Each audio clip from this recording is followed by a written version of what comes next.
আসসালামু আলাইকুম। গত ২-৩ দিন ধরে বেশ উদ্বেগজনক একটি সংবাদ সামাজিক যোগাযোগ মাধ্যমে বেশ ছড়িয়ে বেড়াচ্ছে। বেশ কিছু অনলাইন প্ল্যাটফর্মে এটি নিয়ে টক শো অনুষ্ঠিত হয়েছে। তা হচ্ছে সারা দেশের জেলা কারাগারগুলোতে আওয়ামী লীগের সাবেক মন্ত্রীদের, সাবেক এমপিদের, নেতাকর্মীদের যারা আটক রয়েছেন তাদের সবাইকে নাকি একসাথে জড়ো করে ঢাকা কেন্দ্রীয় কারাগারে আনা হচ্ছে এবং কি করা হবে, তাদের সবাইকে একসঙ্গে হত্যা করা হবে। বিষয়গুলো অনেকের কাছে গুজব মনে হতে পারে, অনেকের কাছে সত্যও মনে হতে পারে। আসলে কি হতে যাচ্ছে, কি হচ্ছে, এটুকু বলে রাখি যে এ ধরনের কোনো তথ্য এখনো পর্যন্ত বাংলাদেশের ট্র্যাডিশনাল কোনো মিডিয়াতে কোনো ধরনের কোনো খবর এ নিয়ে হয়নি। যদিও আমাদের ট্র্যাডিশনাল মিডিয়াগুলোতে অনেক খবরই হত্যা হয়, অনেক খবরই আড়ালে পড়ে থাকে, সব খবর উঠে আসে না, যার কারণে মানুষ সামাজিক যোগাযোগ মাধ্যমের প্রতি অতিমাত্রায় নির্ভরশীল হয়ে পড়ে। যদিও কখনো কখনো সেগুলো অনেক বেশি গুজবের হলেও মানুষ বিশ্বাস করতে শুরু করে। এখন এই খবরটি ভারতের কোনো কোনো গণমাধ্যমে এসেছে এবং ভারতের কোনো কোনো গণমাধ্যমে আওয়ামী লীগের নেতারা বক্তব্য দিচ্ছেন এই বিষয়টিকে কেন্দ্র করে। আওয়ামী লীগের যুগ্ম সাধারণ সম্পাদক যেমন বাহাউদ্দিন নাসিম, তিনি বলছেন, দলীয় সূত্রে আমরাও এই খবর পেয়েছি, সরকারের উদ্দেশ্য নিয়ে আমরা উদ্বেগ উৎকণ্ঠার মধ্যে রয়েছি। গত ৫ আগস্টের পর থেকে বাংলাদেশে এখনো পর্যন্ত আওয়ামী লীগের প্রায় ৩০ জন নেতাকর্মী খুন হয়েছেন, তাদের নিপীড়ন অত্যাচার করে খুন করা হয়। এর আগে গাজীপুরের কেন্দ্রীয় কারাগারেও জেল হত্যার চেষ্টা হয়েছিল, সেই পরিকল্পনা ফাঁস হয়ে যাওয়ায় হত্যা করা সম্ভব হয়নি। তিনি বলছেন, বাংলাদেশে গত বছরে ৫ আগস্টের পর বাংলাদেশে যত অঘটন হত্যাকাণ্ড ঘটেছে তা ডক্টর মোহাম্মদ ইউনূস সরকারের প্রত্যক্ষ মদদে হয়েছে। সরকার সরাসরি খুন খারাপিতে যুক্ত রয়েছে, হতেই পারে, তার এই অভিযোগ থাকতেই পারে। কিন্তু প্রকৃত পক্ষে আসলে কি হচ্ছে? প্রথম প্রশ্ন হচ্ছে যে আসলেই দেশের বিভিন্ন জেলা কারাগারে থাকা আওয়ামী লীগের এই নেতাকর্মীদের একসাথে জড়ো করা হচ্ছে কিনা এবং ঢাকা কেন্দ্রীয় কারাগারে আনা হচ্ছে কিনা, সেটি যদি হয়ে থাকে অস্বাভাবিক কিছু নয়। কেন অস্বাভাবিক কিছু নয়? তার কারণ আমরা জানি যে দেশের জেলা কারাগারগুলো যথেষ্ট অরক্ষিত। সামনে যে ৫ আগস্ট আওয়ামী সরকার পতনের দিবস এবং অভ্যুত্থানের ১ বছর পূর্তি হতে যাচ্ছে, এই ৫ আগস্ট কেন্দ্র করে সরকারের একটি সাজ রব রয়েছে, নানান আয়োজনের দিনটি উদযাপন করবে। এটি যেমন সরকার উদযাপন করে, পাশাপাশি এ কথাও আমরা জানি সরকারের মধ্যে একটি চাপা আতঙ্ক কাজ করছে। অনেকেই তেমনটি মনে করেন। কেন? নানান ধরনের গুঞ্জন বলি, গুজব বলি, সত্যতার কিছু লেশমাত্র থাকতেও পারে, জানি না।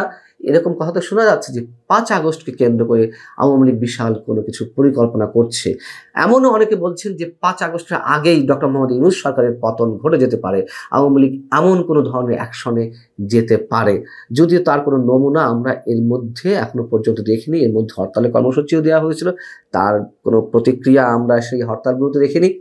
তবে শোনা যাচ্ছে যে কোনো সময় যে কোনো কিছু ঘটে যেতে পারে। রাজনীতি শেষ বলে কিছু নেই, এটিও আমি বিশ্বাস করি।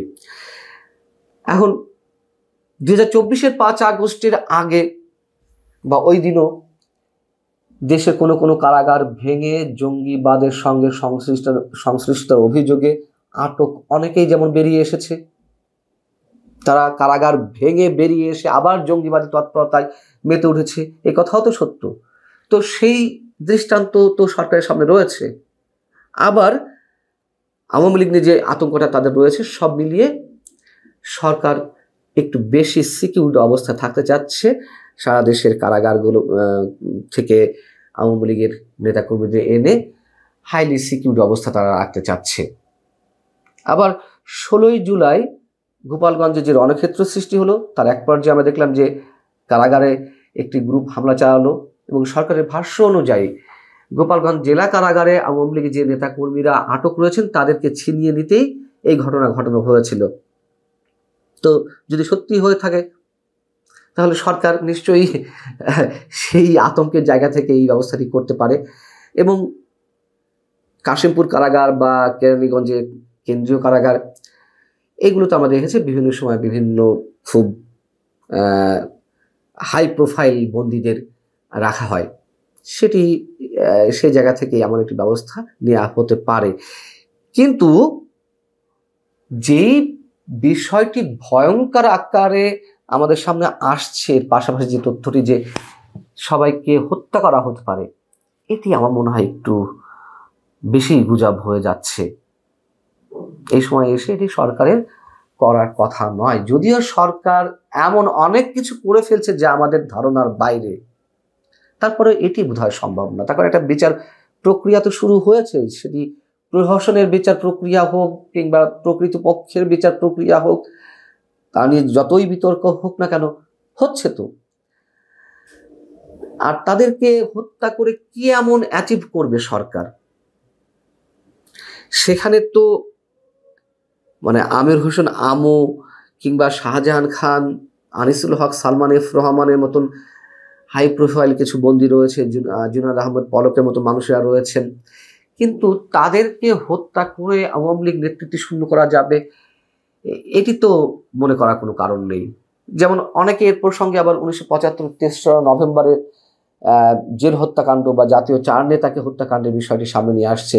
তো জাতীয় 4 নেতার হত্যাকাণ্ড বা জাতীয় 4 নেতার যে গুরুত্ব তখন ছিল, এখন এই অবস্থায় যারা হাই প্রোফাইল বন্দী রয়েছেন, এরকম 200 মানুষকে একসাথে করলেও তো জাতীয় 4 নেতার সমমর্যাদা হবে না, নিঃসন্দেহে। অতএব আমার মনে হয় এটি গুজবই, এটির কোনো সত্যতা আছে বলে আমার মনে হয় না। তবে সরকার একটা চাপের মধ্যে আছে, ভয়ের মধ্যে আছে, সেই জায়গা থেকে সবার সিকিউরিটিটা একটু আরো কড়াকড়ি করতে পারে। এই জায়গা থেকে এমন কিছু ঘটনা ঘটলে ঘটতেও পারে, সেটি অস্বাভাবিক নয়। ভালো থাকুন সবাই, আল্লাহ হাফেজ।